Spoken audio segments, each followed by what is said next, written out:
آج سے میرے عزیزوں ہمیں تاریخ اسلام سننی ہے۔ اسلام کی نشو و نما اور اس کی ترویج و اشاعت اس دن سے ہی شروع ہو چکی ہے جس دن سب سے پہلے انسان آدم علیہ السلام نے اس روئے زمین پر قدم رکھا ہے۔ لیکن آج کے دور میں ہم اسلام نام سے جس دین کو جانتے اور پہچانتے ہیں وہ میرے آقا صلی اللہ تعالیٰ علیہ وسلم کی شریعت طاہرہ ہے۔ اسلام کی تاریخ سننے سے پہلے ہمیں تھوڑا پیچھے کے تمام حالات بھی جاننا ضروری ہے، کیونکہ اسلام کی ترویج و اشاعت اور اس کی تبلیغ کے لیے جو زمین منتخب کیا اللہ رب العزت نے وہ عرب کی زمین ہے۔ عرب دنیا کے جغرافیہ میں کیا حیثیت رکھتا ہے، اس کی سچویشن جو ہے وہ کتنی امپورٹنٹ ہے وہ سمجھنا ضروری ہے۔ تو سنگلاخ زمین ہے، صحرا، پانی کی قلت، یہ تمام چیزیں عرب میں موجود ہیں، لیکن اسلام کی ترویج و اشاعت کے لیے اس زمین کو منتخب کیا گیا ہے۔ پہلی بات تو اگر میں اس تاریخ کی ابتدا کے لیے کہوں تو ظاہر سی بات ہے، کل ہم نے عرض کیا اسلام آدم علیہ السلام سے چلا، لیکن عرب کی سرزمین پر یہ دین ابراہیمی کے نام سے آیا۔ سب سے پہلے سیدنا ابراہیم خلیل اللہ علیہ الصلاۃ والتسلیم، اس وقت اللہ تبارک و تعالیٰ نے آپ کو مبعوث فرمایا جب دنیا میں کفر و شرک اور گمراہی و ضلالت پھیل چکی تھی، لوگوں میں کثرت سے اپنی عبادت کروانے کا رواج ہو چکا تھا۔ جیسے کہ نمرود کا زمانہ تھا، وہ طاقت و قوت کے بل بوتے اپنی عبادت کرنے پر لوگوں کو مجبور کرتا۔ اس دور میں سیدنا ابراہیم علیہ السلام تشریف لائے عراق بابل کے شہر میں، عراق کا ایک شہر بابل میں، اور وہاں سے آپ نے نور ہدایت کو منور کیا، ایک خدائے واحد کی عبادت کی طرف لوگوں کو بلایا۔ آپ کی آبادی دشمن ہوئی، خاندان دشمن ہوا، بادشاہ دشمن ہوا، بدلے میں آپ کو آگ میں جھونک دیا گیا۔ آپ وہاں سے نکل کر مصر چلے گئے۔ مصر کی سرزمین کو آپ نے اپنا جائے قیام بنایا، وہیں پر رہنے لگے۔ آپ کی شادی حضرت سارہ سے ہوئی، اولاد نہیں تھی برسوں تک۔ پھر حضرت ابراہیم علیہ الصلاۃ والتسلیم کی مخالفت میں بہت سارے لوگ تھے، حکمران تھے، بادشاہ تھے۔ ایک وقت ایسا آیا کہ مصر کا ایک بادشاہ جو آپ کی مخالفت میں بہت زیادہ آگے تھا، لیکن اللہ تعالیٰ نے اس کے سینے کو نور ہدایت سے روشن کیا، پھر وہ آپ کی عزت و تکریم کیا۔ پھر اس بادشاہ نے اپنی بیٹی ہاجرہ کو ابراہیم علیہ السلام کے ساتھ بیاہ کر دیا۔ شروع سے میں تاریخ میں چل رہا ہوں، سب کو ذہن حاضر رکھنا ضروری ہے کہ حضرت ابراہیم علیہ السلام کو حضرت ہاجرہ دوسرے نکاح میں آئیں، یہ بادشاہ کی بیٹی تھیں، اور ہوا یہ کہ دو بیویاں ایک گھر میں رہیں، معاملات الگ ہو جاتے ہیں۔ تو جب معاملات بدلنے لگ گئے تو حضرت ہاجرہ کے گھر میں ایک بیٹا پیدا ہوا جو حضرت اسماعیل علیہ السلام ہے۔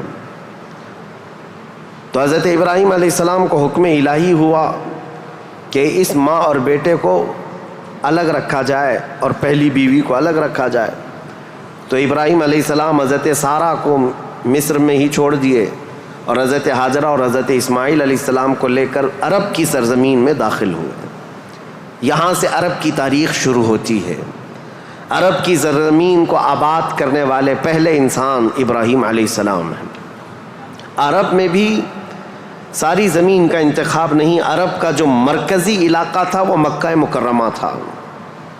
مکہ مکرمہ اور خانہ کعبہ جو آج جہاں پر ہے وہ دنیا کے مرکز میں واقع ہے، سینٹر میں واقع ہے۔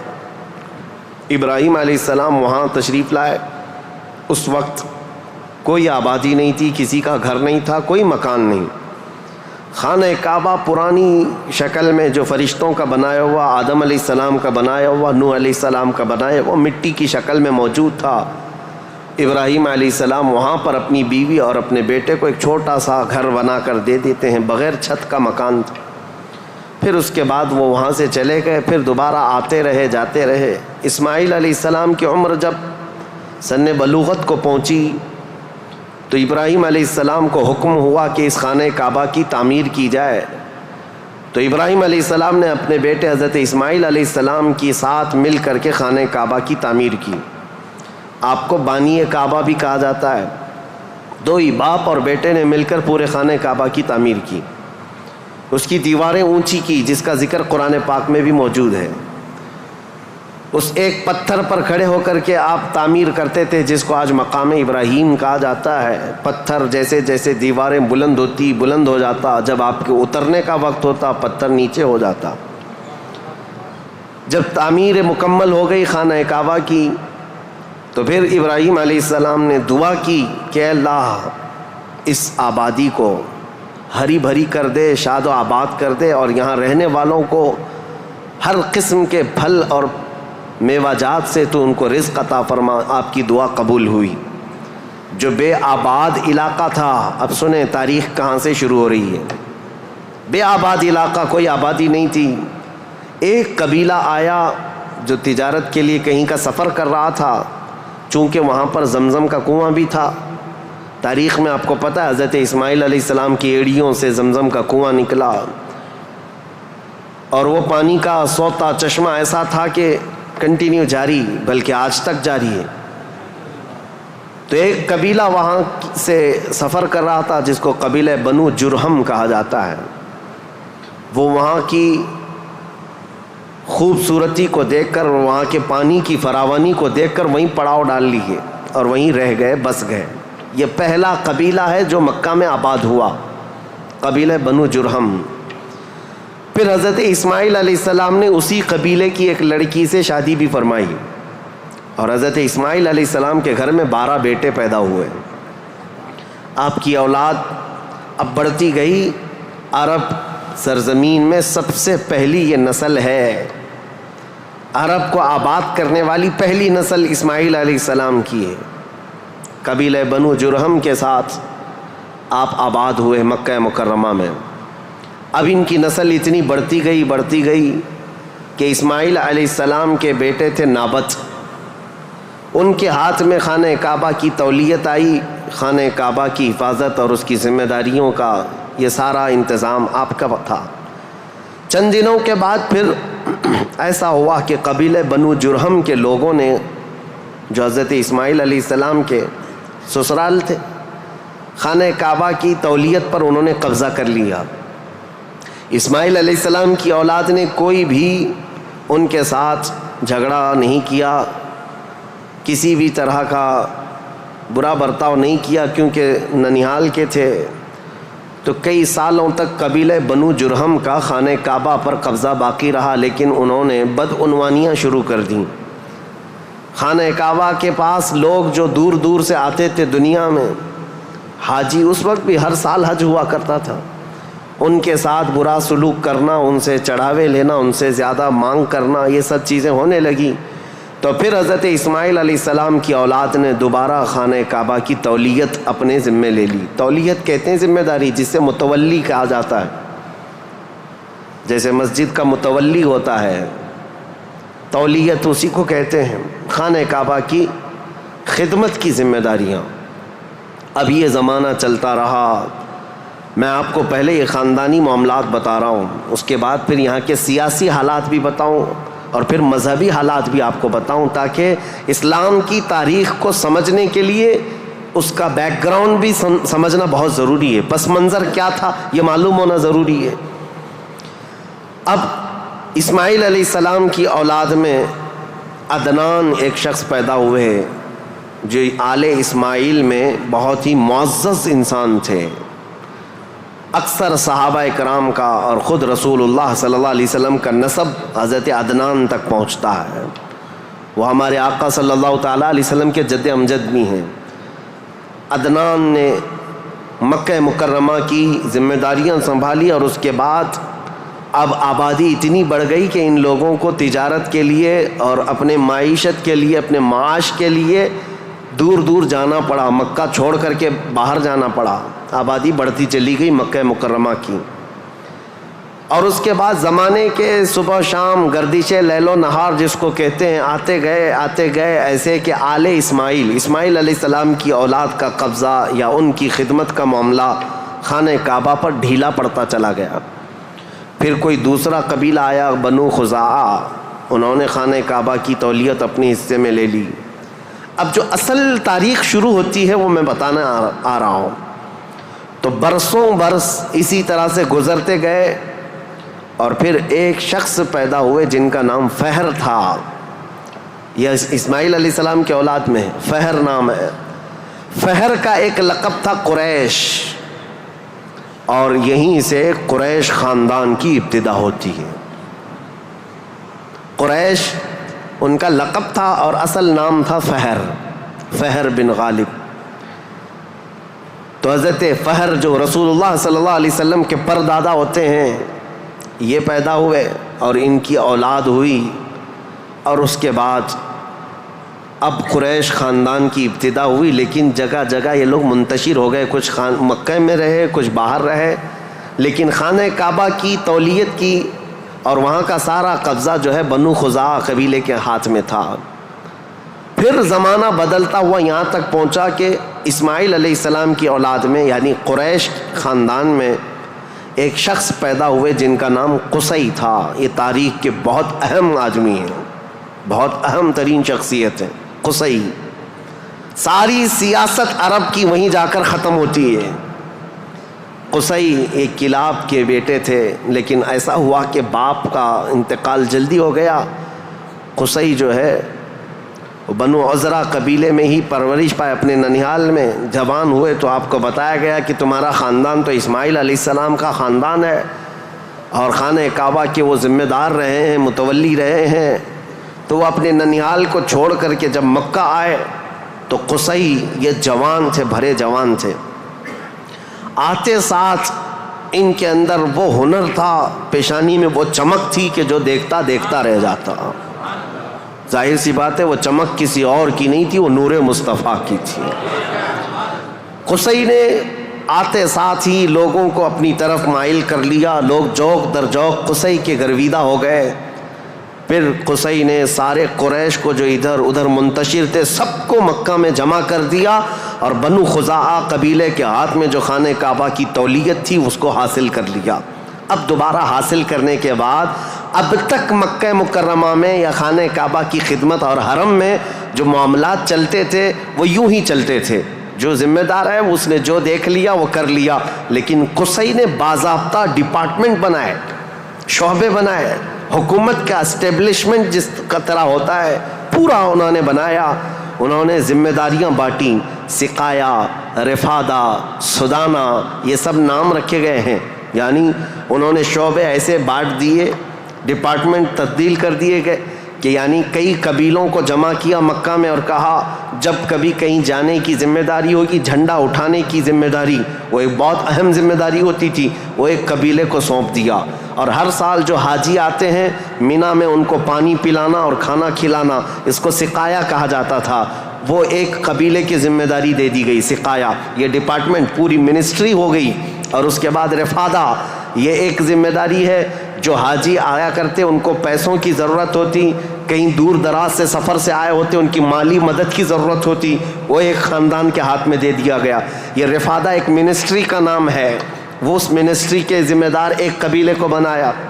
پھر اس کے بعد سدانہ، خانہ کعبہ کی حفاظت، اس کے غلاف کو تبدیل کرنا، اس کی چابی کی ذمہ داری، اس کو کھولنا بند کرنا، اس کی صفائی کرنا، وہ بھی ایک قبیلے کے ذمے میں دے دیا. وہ باضابطہ ایک منسٹری بنائی گئی، ایک وزارت تھی. اور اس کے علاوہ تقریباً انہوں نے 26 منسٹریاں بنائی تھیں، شعبے بنائے تھے. کون؟ حضرت قصی. یہ دنیا میں سب سے پہلے اس طرح شعبے جات کو تقسیم کر کے، جیسے ایک جمہوری نظام ہوتا ہے، ایک ڈیموکریسی نظام ہوتا ہے، اس طرح سے آپ نے بنایا. اور حضرت قصی کی یہ مہارت تھی کہ پورے عرب میں آپ کا بلکہ ہر جگہ آپ کا چرچا ہونے لگا. اور حضرت قصی نے اس چیز کو اتنے اونچے لیول تک لے جا کر وہاں مکہ مکرمہ کو پوری دنیا میں متعارف کیا کہ لوگ یہاں کی خدمتیں دیکھنے کے لیے آیا کرتے تھے. ہر قبیلے کو الگ ذمہ داریاں تھیں.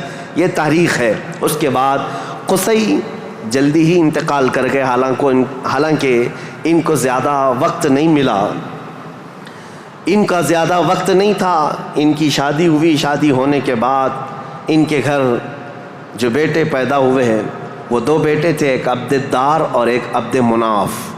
قصی نے اپنی ساری ذمہ داریاں، اپنی جانشینی عبد مناف کو دے دیا۔ عبد مناف یہ بہت ہی پاکیزہ اخلاق کے انسان تھے اور لوگوں میں بہت ہی معزز تھے، مکرم تھے۔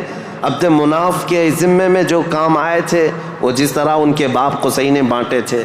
اس کے بعد عبد مناف کے بیٹے پیدا ہوئے جو عرب قبیلوں میں نہیں، قریش خاندان میں سب سے افضل انسان سمجھے جاتے تھے، وہ حضرت ہاشم ہیں۔ ہاشم، ان کا لقب ہاشم اس لیے تھا کہ یہ اتنے فیاض تھے، اتنے سخی تھے کہ اپنا مال کا اکثر حصہ پورا حاجیوں کو کھلانے میں تقسیم کرتے تھے۔ ایک بار عرب میں قحط پڑ گیا تھا، لوگ بھوکے تھے اور لوگوں کے پاس مال و دولت کی کمی بہت زیادہ آ گئی، تو حضرت ہاشم نے سال بھر روٹیوں کے ٹکڑے کر کے ان کو شوربے میں ڈبو کر لوگوں کو پیٹ بھر کر کھلاتے تھے، اس لیے آپ کا لقب ہاشم ہوا۔ ہاشم اس ذمہ داری کو اس طرح سے سنبھالتے ہیں کہ خانہ کعبہ کی تولیت وغیرہ عبد الدار کے پاس تھی۔ سقایہ، رفادہ، جس کو میں ابھی نام دے کر کے جو منسٹریاں بتایا کہ یہ الگ الگ قبیلوں کے ذمے تھی، تو عبد الدار جو ایک ان کے پردادا کے ہی خاندان میں لوگ تھے، انہوں نے بدعنوانیاں شروع کی تھیں، ٹیکس لگایا، حاجیوں سے پیسہ لیا، یہ تمام چیزیں ہونے کی وجہ سے حضرت ہاشم نے وہ ذمہ داریاں بھی اپنے ہاتھ میں لے لیں۔ اب قریش خاندان میں حضرت ہاشم کے پاس جو ذمہ داریاں تھیں وہ یہ تھیں کہ آپ رفادہ یعنی حاجیوں کو مالی مدد دینے کے بھی آپ ہی ذمہ دار تھے، سقایہ مینا میں حاجیوں کو پانی پلانے کے ذمہ دار بھی آپ ہی تھے، اور سدانہ خانہ کعبہ کی چابی اور کلید بردار جو کہتے ہیں وہ بھی ذمہ داریاں آپ نے لے لی تھی۔ اتنا ہی نہیں، ندوہ ایک وہاں کی ایسی بیٹھک کا نام ہے جو عدالت بھی ہے، پارلیمنٹ بھی ہے، مشورے کی جگہ ہے، جہاں سب کے فیصلے کیے جاتے تھے، وہ بھی حضرت ہاشم کے ذمے میں تھی۔ حضرت ہاشم، ان کا بھی معاملہ ایسا ہوا کہ انہوں نے شادی فرمائی اور ان کے ہاں ایک ہی بیٹا پیدا ہوا جن کا نام شیبہ تھا۔ حضرت ہاشم کے گھر ایک بیٹا پیدا ہوا شیبہ، اور اس کے بعد حضرت ہاشم کا انتقال ہو گیا۔ شیبہ بچپن میں ہی اپنے باپ سے محروم ہوئے، اور ان کے چچا تھے مطلب جن کا نام تھا، ہاشم کے بھائی، سگے بھائی تھے۔ مطلب نے یہ شیبہ کو گود لے لیا اور پرورش کی، اور اتنی اچھی پرورش کی کہ لوگ جو ہے شیبہ کو ان کے اصلی نام کی بجائے مطلب کا غلام یا مطلب کا بیٹا کہتے ہوئے عبد المطلب ہی کہنے لگ گئے۔ یہ عبد المطلب میرے آقا صلی اللہ تعالیٰ علیہ وسلم کے سگے دادا ہیں، عبد المطلب، ان کا اصل نام شیبہ ہے۔ اب یہ خانہ کعبہ کی تولیت کی ذمہ داری سب سے لمبے عرصے تک سنبھالنے والے یہی ہیں، کافی لمبا ٹائم ان کو ملا۔ عبد المطلب کے زمانے میں ہی وہ اصحاب فیل کا واقعہ پیش آیا جو ابرہہ بادشاہ خانہ کعبہ کو ڈھانے آیا تھا، یہ حضرت عبد المطلب کے زمانے میں پیش آیا۔ حضرت عبد المطلب کے بھی تقریباً کافی اولاد ہوئیں، بیٹے ہوئے 12 کے قریب ان کی بھی اولاد ہوئیں۔ آپ نے ایک منت مانی تھی کہ اگر میں اپنے سارے بچوں کو جوانی کے حالت میں دیکھ لوں تو ان میں سے ایک بیٹا اللہ کی راہ میں قربان کر دوں گا۔ جب سارے بچے آپ کے جوان ہو گئے تو حضرت عبد المطلب خانہ کعبہ کے پاس گئے، اور اس کے بعد آپ نے قرعہ اندازی کی اپنے بیٹوں کے نام نکال کر کے کہ کس بیٹے کا نام نکلے گا جس کو قربان کیا جائے۔ تو آپ نے جب قرعہ اندازی کی تو آپ کے چھوٹے بیٹے حضرت عبداللہ کا نام نکلا، قربانی کے لیے حضرت عبداللہ کا نام نکلا۔ حضرت عبد المطلب کے وہ سب سے زیادہ محبوب تھے، نور نظر تھے۔ آپ نے سارے لوگوں سے مخاطب ہو کر کے کہا کہ اس مسئلے کو کیسے حل کریں، تو سارے لوگوں نے کہا کہ اللہ رب العزت کے معاملات اللہ کے حوالے اس کو چھوڑ دو۔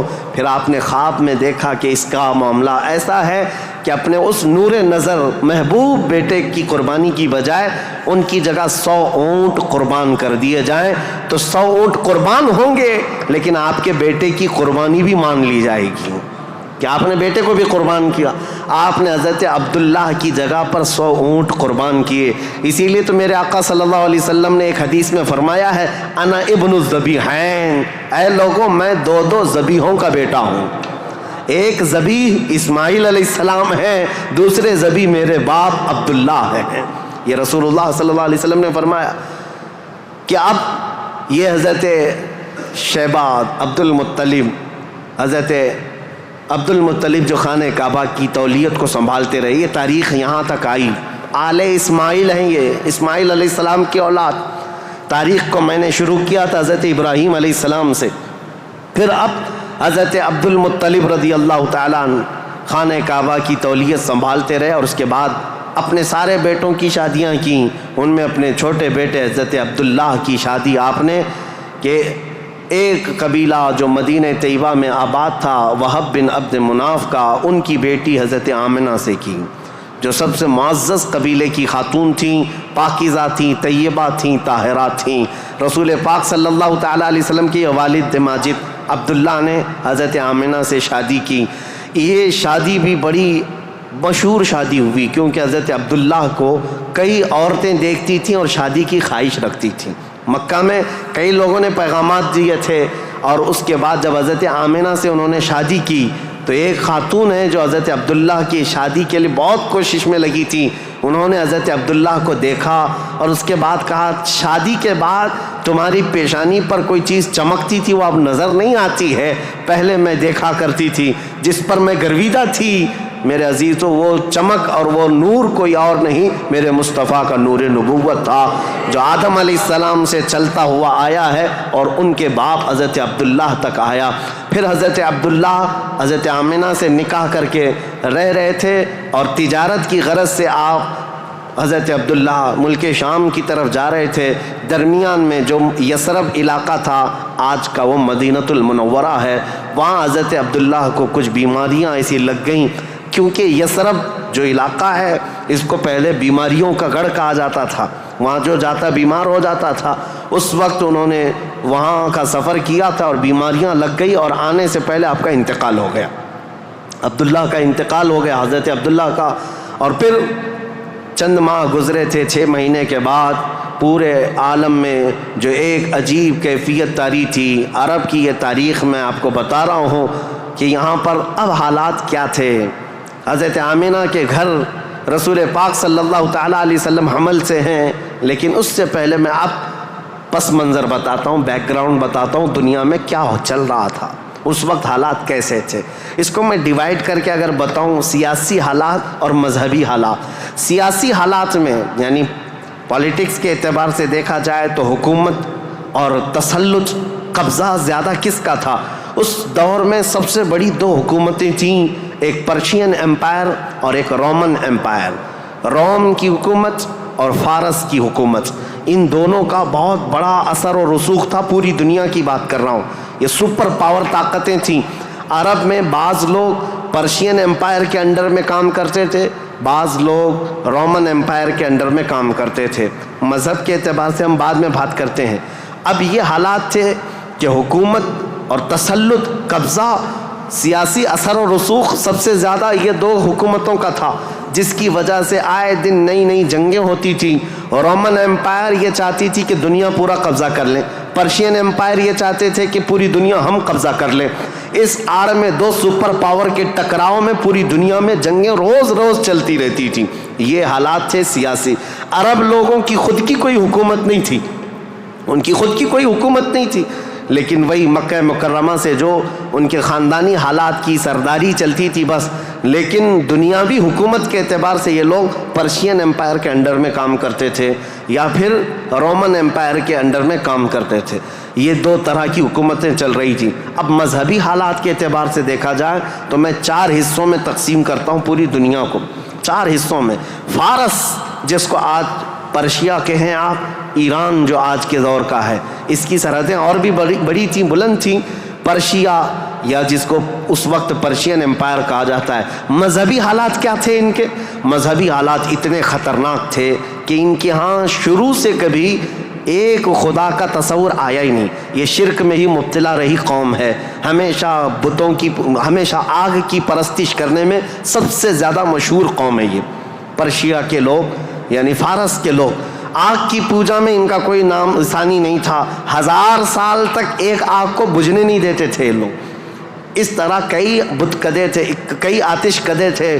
یہ فارس کے علاقے میں یہ حالات تھے کہ ایک خدا کا تو تصور ہی نہیں تھا, اور غلبہ ایسا تھا کہ جو حاکم ہوتا تھا اس کی عبادت کی جاتی تھی, جو مال والا ہے اس کے سامنے سجدے ہوتے تھے, جس کی طاقت ہے اس کے سامنے جھک جائے. یہ حالات پرشیا کے تھے. اور روما کے حالات کیا تھے؟ جو رومن امپائر ہے روم, یہاں پر عیسائی زیادہ طور پر آباد, اس زمانے میں بھی تھے پہلے سے بھی, کیونکہ عیسیٰ علیہ السلام کے بعد ان کے حواریوں کے ذریعے سے جو دین پھیلا وہ روما میں زیادہ تھا, جو آج کا اٹلی ہے, یونان ہے اور جورجیا وغیرہ کے علاقے آج یہ سب رومن امپائر کے انڈر میں تھے, اور یہاں عیسائی زیادہ تھے. لیکن ایسے عیسائی کہ اصل عیسائی دین کو انہوں نے مسخ کر دیا تھا, ختم کر دیا تھا. جو دین الہی تھا, اللہ کا دین تھا, عیسیٰ علیہ السلام جو لائے تھے, اس کو انہوں نے اتنا خلط ملط کر دیا تھا کہ عیسیٰ علیہ السلام کے جگہ جگہ مجسمے, اسٹیچو بنائے ہوئے تھے. مریم علیہ السلام, سیدہ مریم رضی اللہ تعالیٰ عنہا کو انہوں نے ساتھ میں پوجنا شروع کر دیا. تثلیث کا عقیدہ, ٹرائنیٹی جس کو یہ کہتے ہیں, 3 خداؤں کا تصور ان کے گھر میں رواج پا گیا تھا. پورے روما میں یہی تھا. ایک خدا کی عبادت یہاں بھی ختم تھی. 2 بڑی طاقتوں کے انڈر میں شرک اور بت پرستی اور کفر بہت سر چڑھ کر بول رہا تھا. یہاں اللہ کو پہچاننے والے اور اللہ کی عبادت کرنے والے تقریباً ناپید ہو چکے تھے. عیسیٰ علیہ السلام کی جو آپ کا عروج ہوا آسمانوں پر, آپ کو اللہ تعالیٰ نے آسمانوں پر جو اٹھایا, وہ زمانہ بیت کر کے بھی 570 سال گزر رہے تھے. ان 570 سالوں میں کوئی نبی نہیں آیا. عیسیٰ علیہ السلام کے بعد سے لے کر 570 سال کا زمانہ, اس کو زمانہ فترت کہا جاتا ہے. زمانہ فترت 2 نبیوں کے بیچ کے زمانے کو کہتے ہیں. اس بیچ میں کوئی نبی نہیں آیا, جس کی وجہ سے حالات اتنے گمبھیر تھے. پرشیا کے حالات میں نے بتایا, جگہ جگہ آگ کی پوجا, آگ کی پوجا, آگ کو ہی طاقتور مانا جاتا. اور روما میں تھا, عیسائی تو تھے لیکن ایسے کہ ٹرائنیٹی کا عقیدہ, مریم بھی خدا ہیں, عیسیٰ بھی خدا ہیں اور وہ بھی خدا ہے. 3 خداؤں کی عبادت. اور اس کے علاوہ راہبوں کا, پادریوں کا حال تو یہ تھا, اللہ کی پناہ, وہاں کے جو عبادت خانے تھے, جو چرچ تھے, جو کلیسا تھے, وہ عبادت کے نہیں تھے, وہ عیاشیوں کے اڈے تھے. کوئی عورت جاتی تو ان کے ہاتھ میں بچ کے باہر نہیں آتی, اس کے ساتھ وہ منہ کالا کر لیتے. یہ جو بڑے بڑے راہب تھے ان کا حال یہ تھا. اور وہ سیاست میں بھی اس طرح ملوث تھے کہ جب تک کنیسہ میں یعنی چرچ میں کوئی شخص مال نہ لا کر کے دے, اس کے لیے بددعائیں کرتے تھے, اس کی تباہی کا انتظام کرتے, بلکہ فوج کی سرکشی کے ساتھ ایسے لوگوں کو مار کر ختم بھی کر دیتے تھے. اور اس کو کہتے تھے کہ یہ جس کو جس طرح آج ہم یہاں پر دیکھ رہے ہیں دھرم دروہی ہے, دین چھوڑا ہوا آدمی ہے. یہ عیسائیوں کا تسلط ایسا تھا, ان کا قبضہ ایسا تھا, پادریوں کا عیاشی کے اڈے بنا دیے گئے تھے. جتنے وہ عبادت خانے تھے, جتنے عبادت خانے تھے وہ عیاشیوں کے اڈے بنے ہوئے تھے. اور ان کے ہاں یہ سب چیزیں عام, جو اخلاق دینے آئے تھے, جو اچھا مزاج دینے آئے تھے, وہی ان کے علماء, ان کے راہب پورے ایسے تسلط کے ساتھ گندگیاں پھیلا چکے تھے. یہ روما کے حالات تھے, پرشیا کے حالات وہ تھے. اب دنیا میں تیسرا ایک بڑا طبقہ جو اپنا اثر رکھتا تھا, اپنا رسوخ رکھتا تھا, وہ ہندوستان کا تھا. ہندوستان جس کو ہم اکھنڈ بھارت کہیں, یہ ہندوستان, اس کی سیمائیں, اس کی سرحدیں اتنی نہیں تھی جو آج کشمیر سے کنیا کماری تک یا گجرات سے لے کر کے بنگال کی کھاڑیوں تک ہے, بلکہ اس کی سیمائیں ایران کی سرحدوں تک پہنچتی تھی. افغان, پاکستان, بنگلہ دیش, نیپال جو آج ایک الگ الگ ریاستوں میں, الگ الگ ملکوں میں تبدیل ہیں, یہ سب ہندوستان کے علاقے ہوا کرتے تھے. ہند اس وقت کے حالات کیا تھے ہندوستان کے, میں اس وقت کی بات کر رہا ہوں, عیسیٰ علیہ السلام کے عروج آسمانی کے 570 سال کے بعد ہندوستان کے حالات بڑے دیگرگوں تھے. کیونکہ یہاں پر بھی شروع سے بت پرستی بہت زیادہ تھی, بلکہ تاریخ نگاروں نے لکھا ہے اس وقت ہندوستان کی آبادی اگر 1 کروڑ تھی تو یہاں کے خدا جو بنائے گئے تھے وہ 2 کروڑ تھے. یعنی انسانوں کی آبادی سے بڑھ کر کے خدا تراشے گئے تھے. ہر قبیلے کا نہیں، ہر خاندان کا نہیں، بلکہ ہر انسان کا 2 خدا، 3 خدا، 4 خدا، جس کی جیسی حیثیت ویسے خدا بنائے ہوئے تھے. اور یہاں پر اخلاقی حالات اگر دیکھے جائیں تو وہ بھی اس طرح کہ جیسے کل بھی میں نے بتایا تھا، کاسٹزم میں یہ لوگ ایسے ملوث تھے کہ برہمن الگ، شودر الگ، دلت الگ، چھتریہ الگ، یہ سب چیزوں کو کاسٹ میں بدل کر کے ایسے کہ کسی دلت کو ایک مقدس کتاب چھونے کی بھی اجازت نہیں ہوتی، برہمن سے مصافحہ کرنے کی بھی اجازت نہیں ہوتی. اگر کسی دلت نے برہمن کی لڑکی کو چھو بھی لیا تو اس کا ہاتھ کاٹ دیا جاتا، اور اگر گیتا کے شلوک سن لیتا تو اس کے کان میں کھولتا ہوا تیل ڈال دیا جاتا تھا. یہ سب حالات یہاں کے تھے. یعنی اخلاقی پستی، اخلاقی گراوٹ یہاں پر بھی تھی.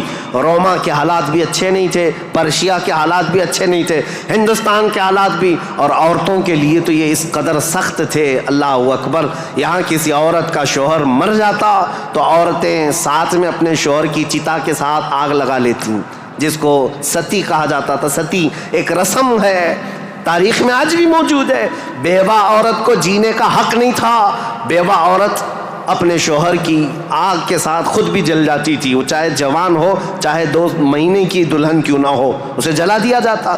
چند سالوں کے بعد پھر جلانے کا رواج ختم ہوا، پھر بیوہ عورت کو جنگلوں میں بھیج دیا جاتا کہ وہ وہاں رہے، وہیں آباد رہے. اس کا گھر میں آنا اب شگن. آج تک یہ بری روایت موجود ہے، جاہلوں کے آج بھی پائی جاتی ہے، غیر مسلموں کے ہاں کہ اگر کوئی بیوہ عورت اچھے تقریبات میں شامل نہیں ہو سکتی، اچھے فنکشنز میں نہیں آ سکتی، کھانے پکانے کے وقت نہ آ جائے، یہ اب شگن ہو جائے. عورت اگر حیض اور نفاس کے عالم میں ہو تو اس وقت تو اس کے ساتھ جانوروں سے بدتر سلوک ہوتا. اس کا گلاس الگ، اس کا برتن الگ، اس کا کھان پان الگ، بلکہ جانوروں کا جس طرح سے الگ رکھا جاتا تھا عورت کا بھی الگ رکھا جاتا تھا. عورت کو پستی کی طرف دھکیل دیا گیا تھا. یہ تاریخ یہاں کی تھی، ہند کی. 3 بڑے طبقے دنیا کے میں بتا رہا ہوں، ایک روما میں، ایک پرشیا میں، ایک ہندوستان میں. اخلاقی پستی اس قدر تھی، کفر و شرک غالب تھا. اور اس کے علاوہ اب چوتھی ایک قوم بچتی ہے. ان سب کے بیچ میں اگر کوئی تھوڑی بہت شدھ بدھ رکھتی تھی، کوئی تھوڑا بہت اچھا مزاج رکھتے تھے تو اس زمانے میں عزت تھی، تو وہ بنی اسرائیل کی تھی جو یہودی تھے، بنی اسرائیل. لیکن ان کے حالات ایسے تھے کہ غرور و گھمنڈ ان کو اتنا تھا کہ وہ یہ کہتے تھے کہ پوری روئے زمین پر سب سے افضل لوگ ہم ہیں، اللہ کے محبوب ہم ہیں، اللہ کے بیٹے ہم ہیں، ہم کو اللہ کبھی عذاب نہیں دے گا، کبھی اللہ ہم کو آگ نہیں دکھائے گا.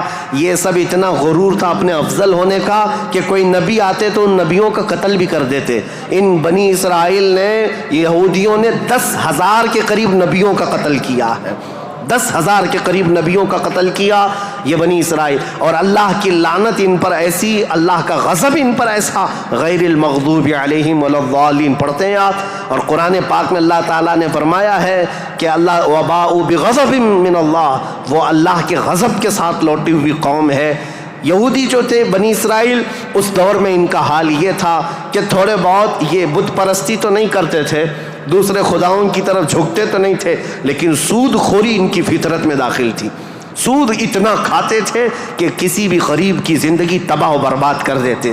سود کا نظام سب سے زیادہ یہ یہودیوں کی طرف سے. اور آج بھی پوری دنیا کو کریڈٹ کے پلیٹ فارم پر لا کر کھڑا کرنے والی قوم کوئی اور نہیں، یہ اسرائیلی ہیں، یہ یہودی ہیں. پوری دنیا کو کریڈٹ بانٹ کر کے، ان کو قرضہ دے کر کے، ادھار دے کر کے اس پر نفع لینا، اس پر انٹرسٹ کمانا، یہ یہودی فطرت میں داخل تھا. اور یہ سود کی لعنت ان کے ساتھ آج سے نہیں پہلے سے ہے. اس کو حلال سمجھ کر کے کھاتے ہیں، اس کو ترہ امتیاز سمجھتے ہیں، اور یہ سمجھتے ہیں یہ ہماری عقل مندی ہے، ہماری دانائی ہے کہ ہم پوری دنیا کا مال اپنی طرف کھینچ لیتے ہیں. اس کو وہ اپنی عقل مندی سمجھتے ہیں، جبکہ اللہ کا غضب ہے ان کے ساتھ. یہ چوتھی قوم تھی جو برائیوں میں ملوث تھی، سود خوری میں ملوث تھی، نبیوں کا قتل، بلکہ کتابوں کو یوں پھینک دیتے، اگر ان کے مزاج کے مطابق کوئی مسئلہ نہیں ملتا تو پھینک دیتے اور کہتے یہ کتاب اللہ کی ہے نہیں.